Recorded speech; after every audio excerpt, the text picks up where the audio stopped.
Good day, everyone. I'm Tristan Lloyd Morata, a second year computer engineering student from LPU Cavite. Together with my group mates, Clyde Drexler Rivad and Patrick Wayne Sevilla, we'll be discussing a vital topic in technopreneurship customers and customer service. Let's explore how understanding and serving customers can drive business success. Let's get started. So, in this report, we'll covering the following key areas. Number one, who customers are. Number two, their needs and expectations. Number three, the difference between internal and external customers. And finally, how effective customer service builds loyalty and long-term success. So, what is a customer? A customer is anyone who receives goods or services, whether from a private business like a store or a public organization like a hospital. There are two main types. One, new customers. Those are the person who haven't purchased yet but are targeted by marketing.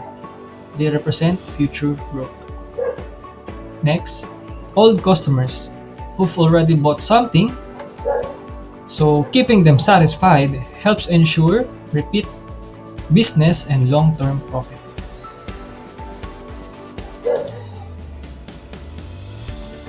Importance of customers.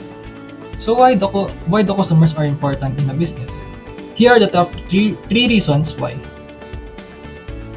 Customers are the heart of every business. Without them, there are no sales, no profit, and no growth.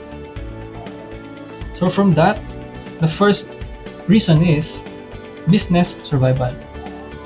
Customers keep the business alive, without a doubt. Next, center of everything. Every decision should consider customer impact. Lastly, long-term success.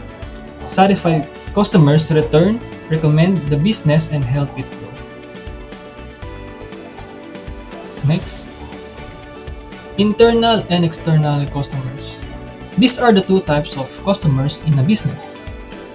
Internal customers are people within the organization, like a chef, relying on a waitress for orders. Supporting them ensure smooth operations. External customers are the ones who buy products or services. They generate profit and growth, so keeping them happy is essential for loyalty and repeat business. The customer's needs report is presented by Patrick Wayne Sevilla. For my part of the report, I will be talking about the customer needs. Customers today expect more than just a product. They expect to feel respected and supported because businesses must understand that different customers have different kinds of needs, and meeting those needs is the key to keeping the customers happy, loyal, and coming back. If the business doesn't meet their standards, they may never come back.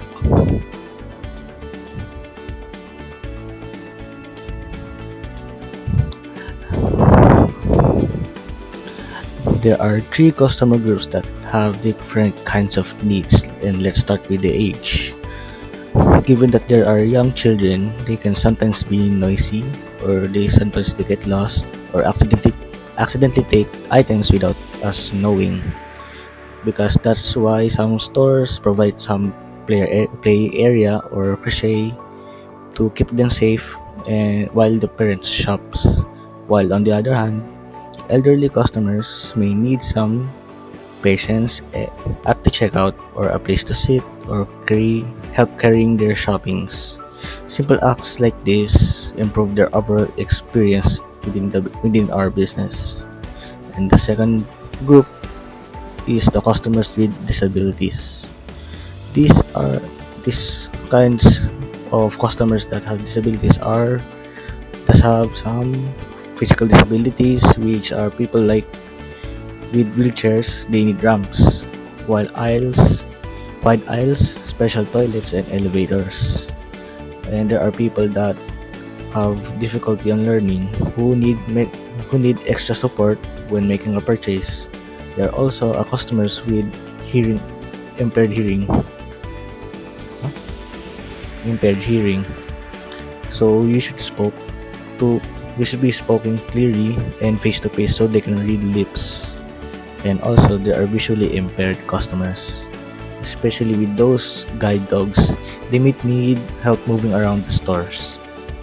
Providing this Providing proper facilities isn't just helpful, but it is also required by the law.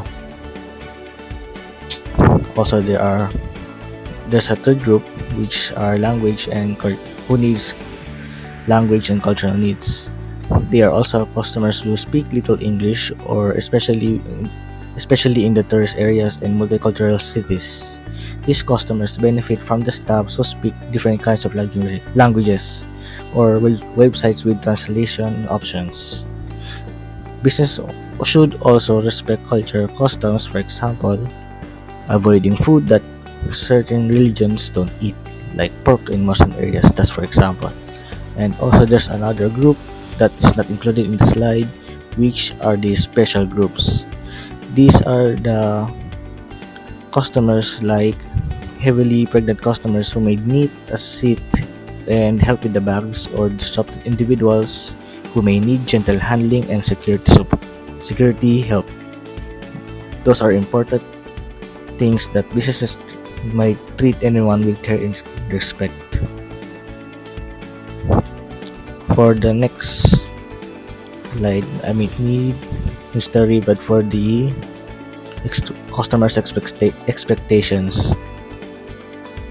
Moving on with the customer expectations. Customer today expect positive experiences before, during, and after they buy or receive service. But expectation also change depending on the type of business and what kind of product or service is being offered. Now, we have two main parts or type of organization, the private sector and the public sectors. So let's begin with the private sectors. These are the businesses owned by individuals or companies like supermarkets, online shops, or hotels. Their main goal is to earn profit. In this type of business, customers expect high quality services that adds value and make them want to come back. So, the examples of supermarkets are SM Supermarkets, Pure Gold, and many other more. Online shops like Lazada or Shopee or Amazon. Now, moving on to the public sectors. These are government-funded services like hospitals or school. Here, customers expect services that are accessible, fair, and helpful, especially in areas like healthcare and education. So, as we can see, understanding customer expectation means knowing what kind of experiences they wanted depending on the situation. Now, moving on to the next slide, we have the stages of customers. Now, let's talk about the three stages where customer expectations really matter. So, stage 1, before the transaction. At this point, customers are still deciding. So, the environmental should be welcoming, clean, organized, and maybe even with relaxing music or nice scent. Website and booking system should also be easy to use. In short, customers should already feel comfortable and informed before they even make purchases. Now moving to the stage 2 or the transaction. During this stage, the experience should be smooth and efficient. Customers expect minimal wait time, friendly services, and secure payment. They also appreciate extras like loyalty cards or gift wrapping. Basically, everything should be easy and stress-free. Now, moving on to the final stage or the stage 3 after the transaction. This is also very important because after sales services builds trust. Customers expect things like refund, exchanges, or the chance to ask questions or giving a feedback. This is where customer customer relationship management or CRM plays a big role. If customers feel valued even after buying, they are more likely to come back and recommend to others, businesses or other that they are um, know about. So to wrap up my part, customer expectation are not just about giving good service. They're about understanding what customer want at various stages before, during, and after the transaction. Whether the business is a private or public, meeting those expectations leads to better customer satisfaction, long-term loyalty, and we expect that the business or the private and public sectors will earn more money. So that's all about for my section on the customer expectation and customer stages. Now I'll turn over to my group mates who will discuss the next part of our topic. So, how much customer service? Customer service varies depending on the business type and transaction. In competitive industries, excellent service can make or break a business. First point, for high involvement purchases like buying a TV, customers expect expert advice and personalized service. From that, for involvement purchases like buying a milk, they still appreciate efficiency and friendliness. The bottom line here is matching service to expectation is key to satisfaction. So what is an effective customer service? The goal of customer service is customer satisfaction. A satisfied customer isn't just someone without complaints. They're genuinely happy with the product, service, and overall experience.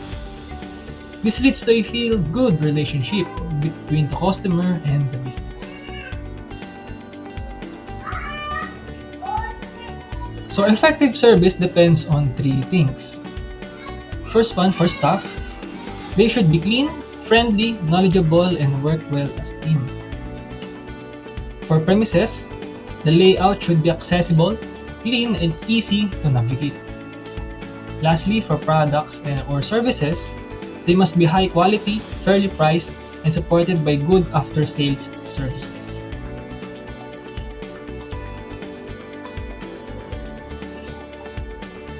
So what are the different channels to communicate in a business? So businesses use different channels to communicate. First is face-to-face, phone, email, and online platforms. Each has its strengths, but the goal is the same: clear and respectful communication. Also, businesses must balance customer satisfaction with the needs of other stakeholders, like employees and shareholders. Great service shouldn't come at the cost of sustainability. So to wrap up the whole report, here's the conclusion. First, customers are essential to business success. Next, understanding their needs based on age, ability, and culture helps deliver inclusive service. Third, meeting expectations before, during, and after a transaction builds trust and loyalty. And finally, good customer service strengthens the brand and encourages repeat businesses. So once again, I'm Tristan Lloyd Marata, together with Clyde Drexler Ravad and Patrick Wayne Sevilla, second-year computer engineering students at LPU Cavite. Thank you so much for watching. We hope this gave you a better understanding of how important customers are and how excellent service can really make a difference in any business. Have a good day.